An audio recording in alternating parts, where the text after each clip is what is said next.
আজকে রান্না করেছি ডিম দিয়ে, কপি দিয়ে, আলু দিয়ে রসা, আর করেছি উচ্ছে ভাজি, বেগুন ভাজি,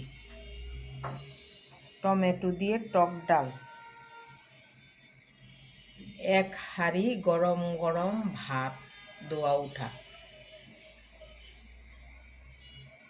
রান্নাগুলো কেমন হয়েছে কমেন্টে জানাবেন।